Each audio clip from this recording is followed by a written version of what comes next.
Mike's Daily Podcast. Episode 1447, 1447. If you think about it, there's 14, and then there's 7, and 2 plus 9 equals 7. It's Mike Matthews broadcasting from Café Anyway, located somewhere in Podcastro Valley, Mont at 1447. This is the show where we broadcast from Café Anyway. It's called Mike's Daily Podcast. It's a wonderful show. It's a podcast that comes to you daily right here. And I am going to have some great guests like Bison Bentley. Mike's Daily Podcast. Valentino, Madame Rootabega will talk about things and issues at length, and I hope I get the strength to get through this show. There's some interesting stories to get to, and there are things that you never knew that we'll get to as well. We'll get to it all. Meanwhile, back at the ranch, Mike's Daily Podcast. There's lots of bats, and of course we know the bats make this kind of a sound. Ee! Ee! Mike's Don't they? Daily. I thought that's what they... Podcast. Do bats like quinoa? Yeah! Bats flying all around Podcastro Valley. If you go outside in a heavily wooded area with lots of wood and trees, you will start to see them flapping around just after 7 p.m. If you don't believe me, do it. Because it's happening every night. I see it. It's happening. And you know what? It's 130% true. Yeah, no kidding. Look who walked just in now, just. Hello, Michael Master. It's Madame Rootabega. How are things today? Is the internet working? Ooh. Yes, the internet is working. Ooh, it's working well. I'm not having to steal my next door neighbor's Wi-Fi. I did that for a while. Look who else walked in. I didn't pay for internet for the longest time when I lived in Ventura, downtown Ventura, because I lived in a duplex and the guy next door had Wi-Fi, and he said, yeah, go ahead and use it. So I bought this little thing that let me connect, and it was so slow. Oh, so slow. Look who else walked in. Hello there, Mike. This is Valentino, the banking attendant. And this is Bison Bentley. Do you know that? Mike, we really don't like Trump anymore because he is ruining the country day. Yeah, he's making it bad. Do you know that? Which is a very good thing. Which is a very, very good thing. Wait, I thought you guys were big Trump supporters. And here's today's podcast picture. Wrong. Well, we were at the beginning, but then things started going heck in a handbag. Skit. We really wanted Chris Christie to win. Yeah, Chris Christie. Do you know that? Well, some interesting things did happen with Trump. We'll see what they are. Who would you vote for, you Republican-leaning guys? Who would you vote for if you didn't have Trump? I'd vote for that guy in Alabama that just won, that weird redneck-looking guy there. Yeah, rednecks! Do you know that? All right. Right. The podcast picture today is of this wonderful place in Florida. It's a beach. In fact, I think I texted this picture to Haley, who used to do the Daily Haley on this show way back, and who is my only listener other than Sylvia. And I texted this to Haley saying, hey, I'm on the beach. I'm here. I hope I don't clog up my ears again, because the last time I was in Daytona Beach, I clogged up an ear hole, and I couldn't hear out of it for about a month, 2 months afterwards. That did not happen this trip, thankfully. I'm so glad. I really appreciate my hearing now, especially since I do a podcast where hearing is kind of necessary to... I guess you could get the transcription. I guess if you... because you can listen to the show on YouTube, and you can put on the captions, and I think they try and figure out what I'm saying, and they put it in caption form, so you could technically read the show. I should try that sometime. I should play it back and try and redo the show from what the previous show was, where I'm looking at the captions. That would be so unbelievably funny, wouldn't it? That's terrible. Oh. That's not how it works. It's not? That's not how any of this works. These old ladies from that commercial, that's all you see in Daytona Beach. That and an occasional woman that's a little bit younger. And of guys that are way too tan, that have been out in the sun way too long, that got way too many tattoos. And I don't understand tattoos. Please, please explain. I understand when you got a little one and it's in a place that's sort of, private and not everybody sees it. But when you are, and I'm seeing this more and more often, young, beautiful women getting the ugliest tattoos on their skin in the most prevalent area that you can see all the time. It doesn't. It's as if they're saying, "Yeah, and I'm beautiful, and I hate my beauty, so I'm just gonna mess it all up." I know this one girl on Instagram, and by the way, I have deleted the Instagram account off of my phone. I'm completely done with Instagram, except for I got an app that you can get through your Google Chrome, where you can upload pictures to Instagram. I discovered this. It's in the App Store, but it's in this weird app store that Google Chrome has only. I think you have to get to it through the settings section of your Chrome. And it allows you to upload pictures to Instagram, post pictures on Instagram without actually having... you have to have an Instagram account to begin with. So I guess I technically still have my Instagram account, but I don't have it on my phone. And I do have the app through Windows 10, I think, that I can just check real quick to see if my picture actually made it. It's this weird system I figured out. But I still check Instagram a little bit, but I'm on my computer at home when I do it. And there's this one girl who always posts movies every day. She's got a story that she's got to post every day. Those are the video type posts that you can do on Instagram.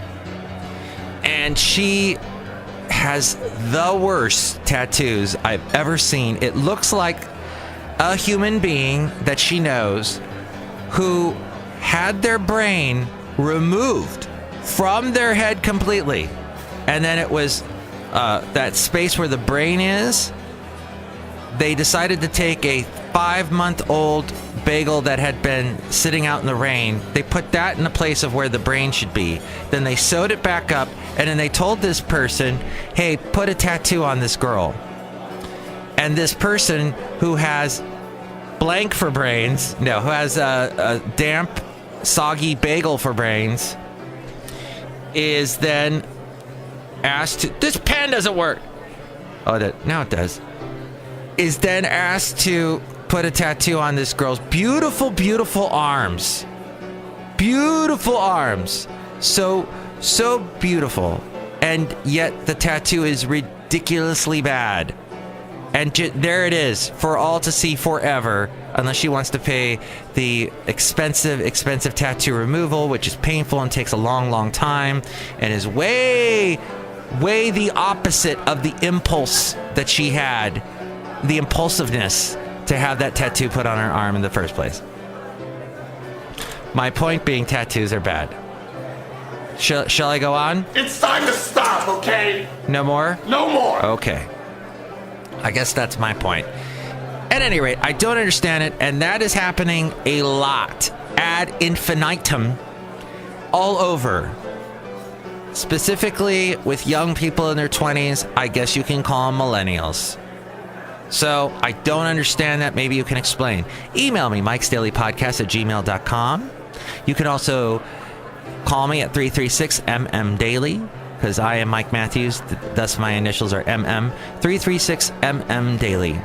And there's also the website, mikesdailypodcast.com. Oh, sorry, my nose, it's getting cold, and this is the time of year where my nose is all fussy.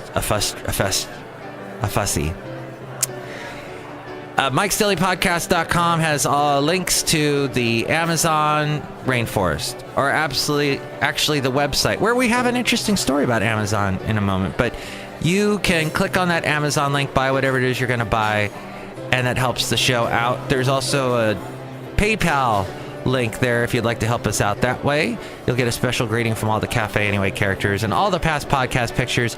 The past podcast pictures I've been posting, lots of plosives there, have been from Daytona Beach from my recent trip. So check those out at mikesdailypodcast.com.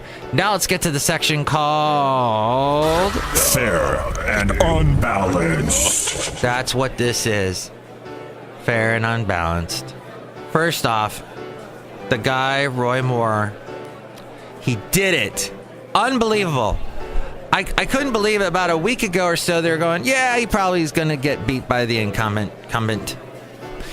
No, he freaking kicked the guy that was nominated, or Luther Strange, tall Luther, large Luther, whatever Donald Trump called him.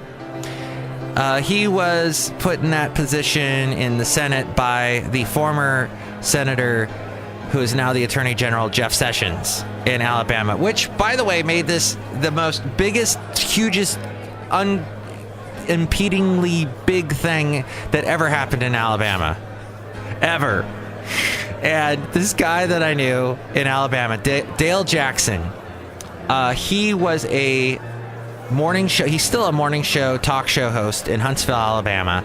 And when I worked for the sister station, The Wolf, which no longer exists anymore. Sorry, I gotta wipe my nose. I am just in a bad way in my nose holes today. Dale, I played pool with Dale. I went out drinking with Dale. Dale is an interesting guy. Dale and I both had a crush on the same girl that was working at our station.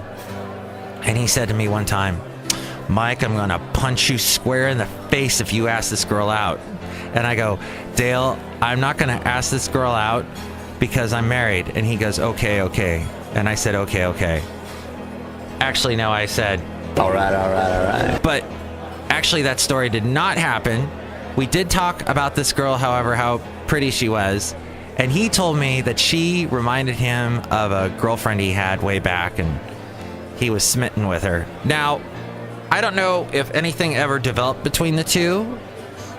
Certainly nothing developed between me and her because I was married and very faithful to my wife at the time.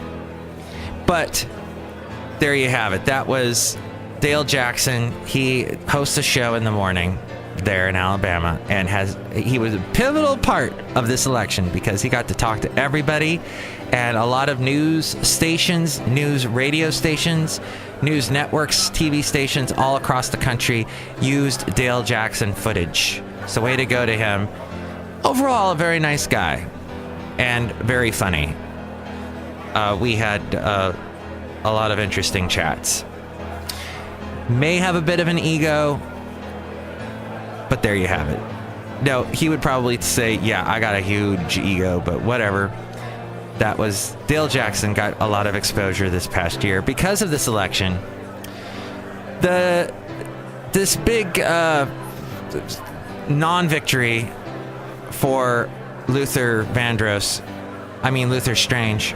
But Luther Vandross, he was amazing, wasn't he? So sad he's gone. I'm rediscovering some of his early hits, and I'm like, damn, this dude, God, what a voice. If I could only sing as he.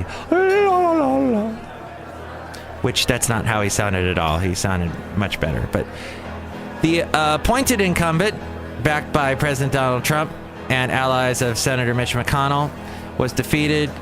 Luther Strange. It's a big upset, and the first really huge upset to rock the GOP establishment. So this is going to get a lot of press today. Moore will face Democrat Doug Jones in the December 12th special election. Now, this Doug Jones, they're going to put a lot of money into this election, but all the analysts say, just about all of them say, that there is no way the Democrat can win. First off, Alabama, as you know, is a very red state, and December 12th, right around, it's in between Thanksgiving, Christmas, and their big, what's it called, the Iron Bowl, or whatever their big football game is, between Alabama's red people and Alabama's orange people. I forget the name of the teams. I lived there for 2 years, and I'm blocking it. Auburn and University of Alabama, Tuscaloosa, right. They have this huge showdown every year, and it is like nobody goes outside. I know this for a fact. I saw this with my own eyes. You go outside, nobody's out there. Everybody is inside watching this game, eating incredibly fattening, delicious foods.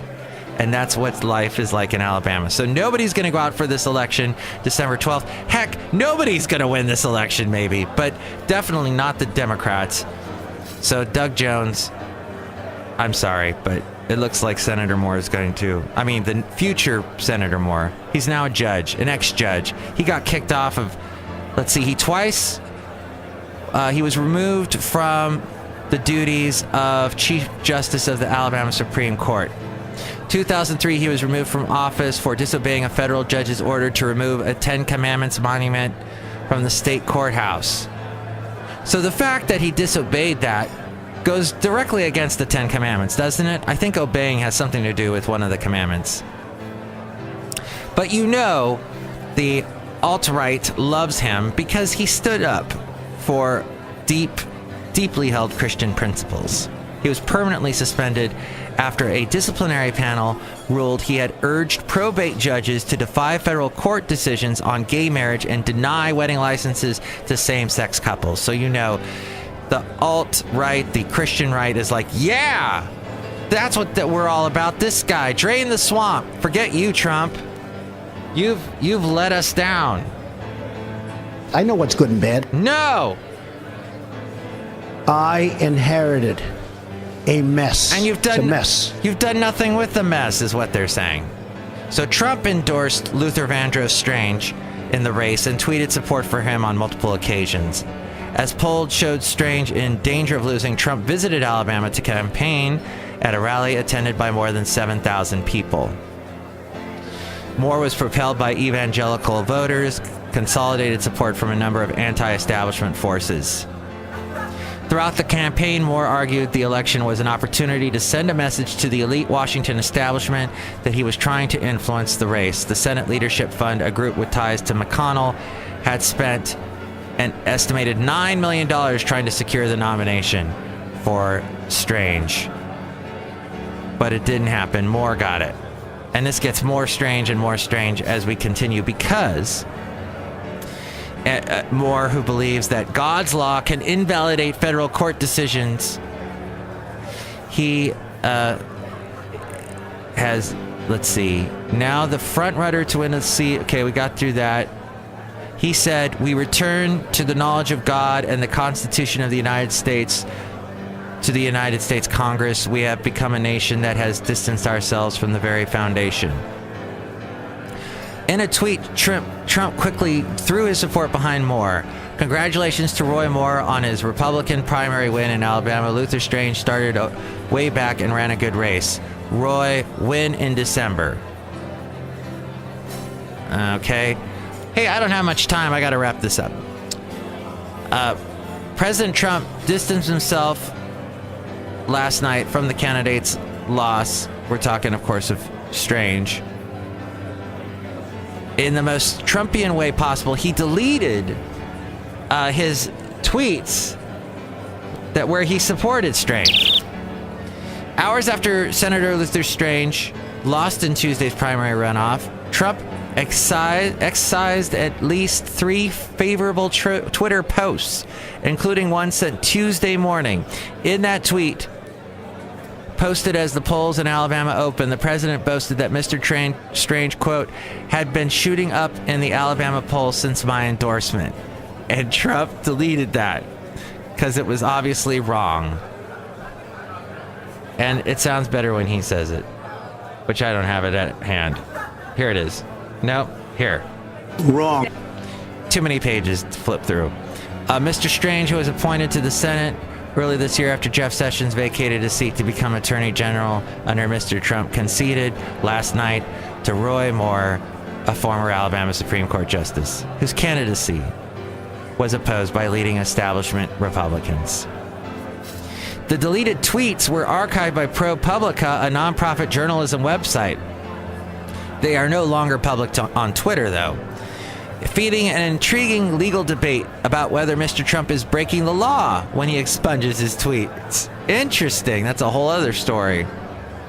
Mr. Trump and Mike Pence, our vice president, visited Alabama last Friday to attend a rally for Mr. Strange. The closely watched campaign was seen by many as a barometer of Mr. Trump's political sway. Mr. Strange was the first candidate endorsed by the president to lose an election. And that is very interesting to note because so far everybody's won, and I know Trump will probably make mention of that. But meanwhile, back to Obamacare, that Graham-Cassidy law that was trying to overhaul Obamacare. It's officially over now after the Senate leaders announced they would not bring it up for a vote.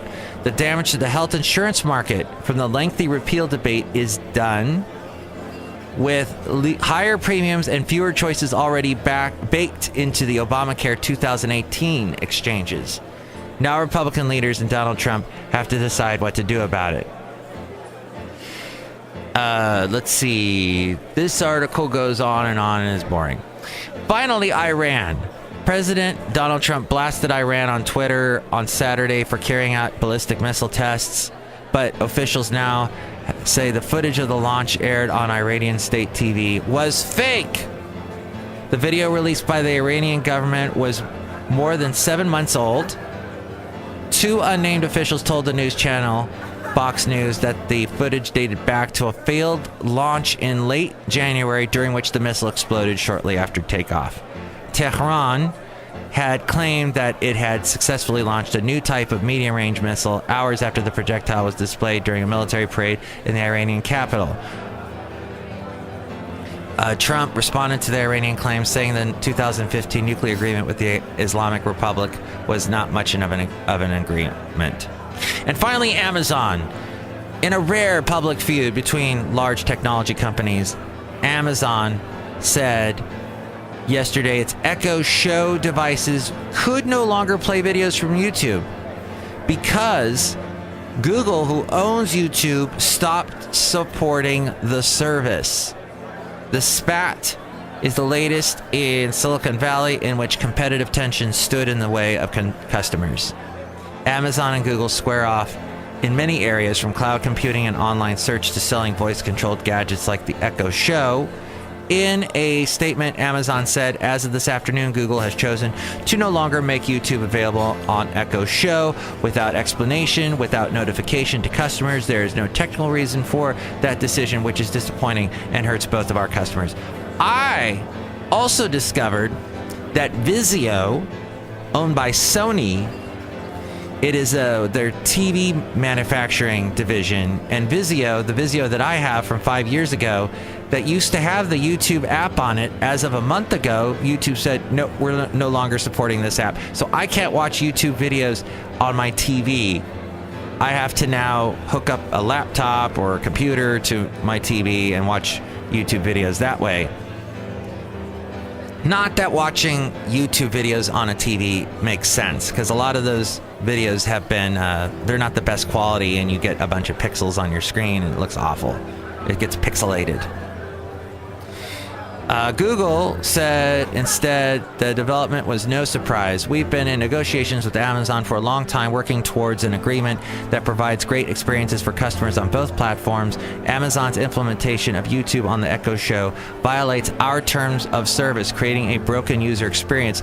We hope to be able to reach an agreement and resolve these issues soon. As we go outside of Café Anyway, where we bring you Mike's Daily Podcast somewhere in Podcastro Valley. Next show, it's going to be Chely Shoehart, Floyd the Floorman, John Deere the Engineer. Have a wonderful day. Get a bagel. No? All right. Not even a soggy bagel. Nope. No, you can stay away from those. All right.